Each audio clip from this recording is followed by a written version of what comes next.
Okay, so this is a combination of last week's comic book haul and then this week's comic book haul. So, of course, I obviously had to get this, like, duh.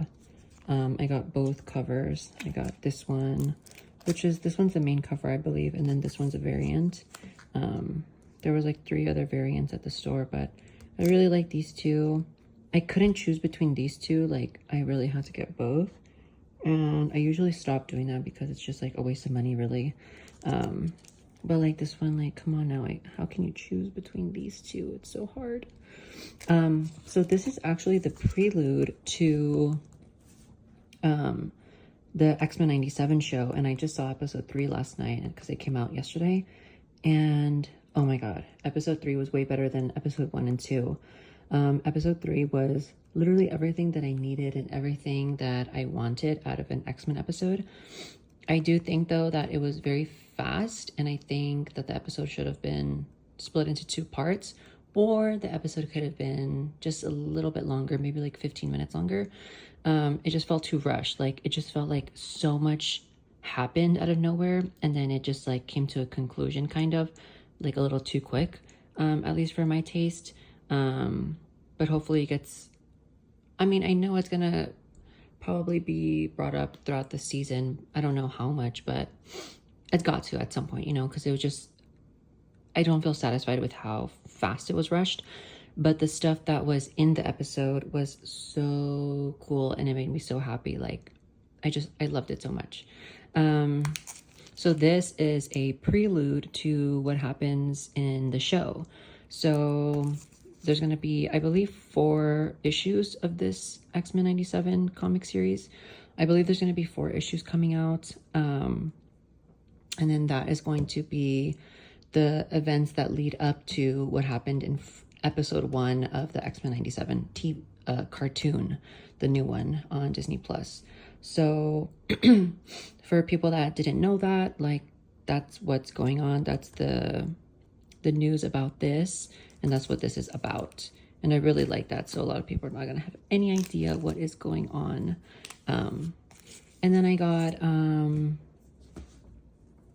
Rise of the Powers of X number 3. This one was really crazy, and the Moira stuff is just so wild to me. The Moira stuff is just so insane. That's that one. That's a variant. And then this one, I never thought I would enjoy X-Force so much as I have this run. And then I don't remember if there was an X-Force for Krakoa before this numbers. Because you know how, like, with the X-Men run, they did like 2 different ones after they got to like 30, after they got to like 15 or like 12 or something like that, they like reset it again in the Krakoa era, and then they started numbering it again from 1 to what it's going to be 35, the last one. So I don't know if they did that with X-Force or if it's only been 50 issues of X-Force in all of Krakoa.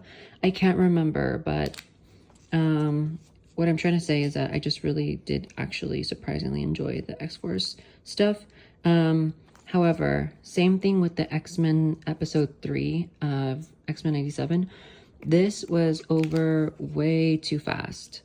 This issue, there was so much that was leading up to this issue. Regular, oh no, hold on. Sorry, I was reading a text, so I said the word regular.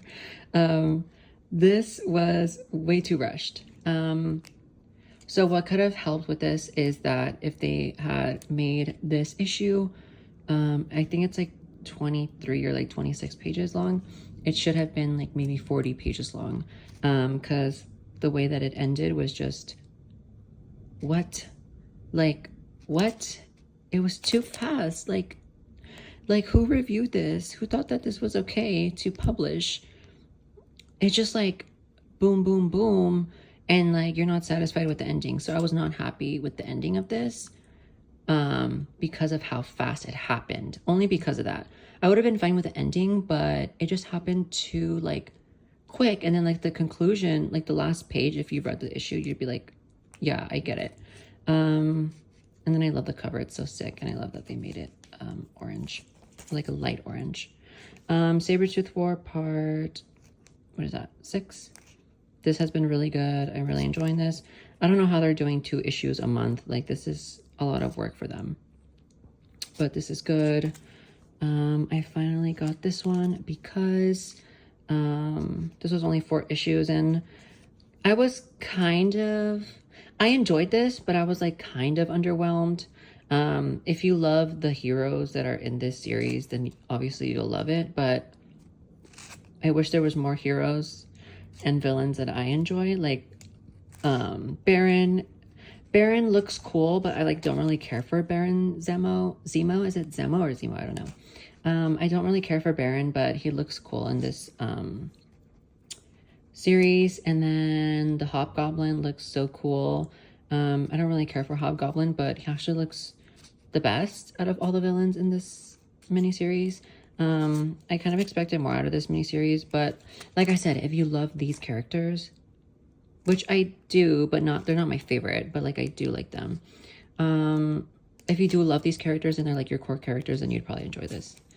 And then I literally got this one just because of the cover. I'm a huge Fantastic Four fan, but this new run since, what is it, 2023, I think, like summer 2023 or whatever, I have not been reading it because I bought like the first issue and I was subscribed to it, and I did not like the artwork. Like, it was way too cartoony for me, and not in a good way. Like, there's ways to make it good. Like the way they made cartoon artwork look good was this. If you've read this, the interior art of this, that was good cartoon artwork. This, however, the first couple issues, and I still think some of like this issue itself, interior artwork is a little too cartoony too. But this issue, I don't know what it is. It's just like, it's not it. It's not, I know everyone can do their own art style, but like, I'll always stand by this. If I don't like the art style to something, I'm not going to enjoy reading it. I already know, like, it's the same with reading a novel or a book series, you know, like if you don't like the style writing of the author, then you're not going to enjoy the book. You're wasting your time, you know. I'm not going to waste my time. There's so many other things I can read, but I read this because the cover art was so good. Obviously, Alex Ross is, I would say, probably the best artist next to, like, I don't know, Russell Dodderman. Oh my god, I love his artwork. He's the one that did that one, I believe. Yeah, because I know how his characters look, and I know he does Jean like that, and she looks perfect. So he's amazing too. I wish I could hire him one day. I read this like a one-shot. This felt like a one-shot to me, which is perfect because I didn't feel like I was missing anything. But this has to do a lot with Franklin Richards, which is obviously the best. Do you guys know if there's any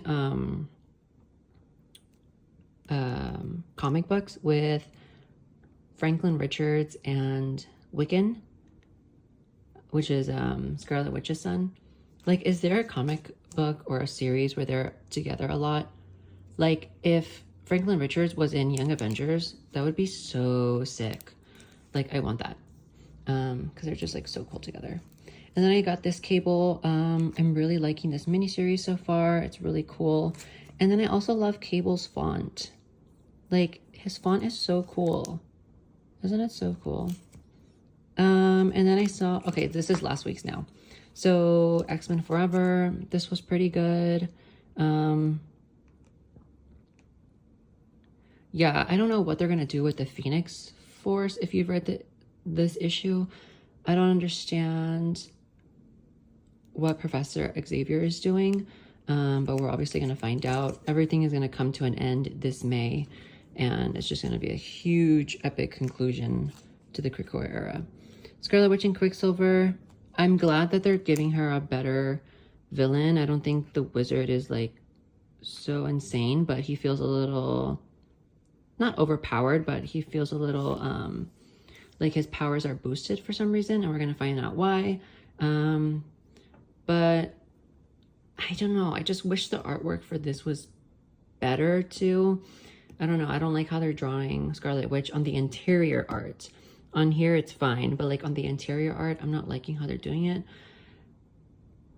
Like, I don't know why. I just like don't like it. Once again, I think it's like the cartoony part of it. I don't know. It just feels too cartoony. But like I said, I have to reiterate, I don't mind cartoony artistry, but it's just like, it's a little not appropriate for this. I don't know why, but it's just not right.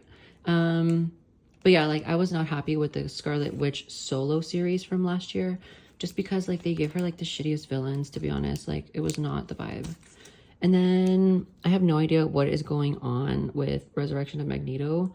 Like they're in the afterlife, him and Storm are in the afterlife. I don't know, like I don't know, but this cover is really sick and I love it.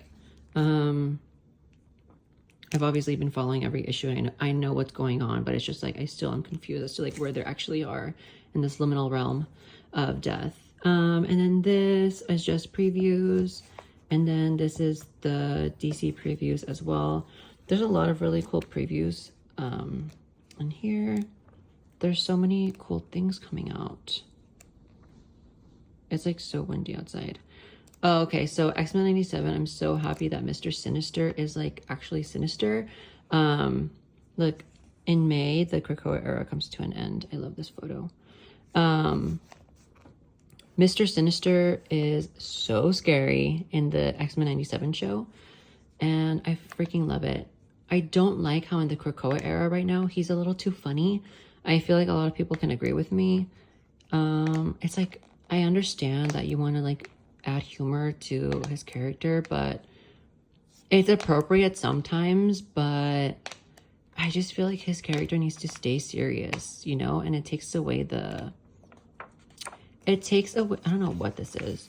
It takes away the fear, if you know what I mean, if you give him too much humor into his personality. And so that's why another Scarlet Witch solo series, that's why there's so much fear that I get from Mr. Sinister in this show, in the X-Men 97 show, because he's so serious and it's scary, and his voice is phenomenal. I am so glad they kept the original voice actor. I wish that could be his voice for the movies, because I know he's going to make a film appearance in the cinematic universe at some point. He has to. He's a scary villain. Like, he messes with...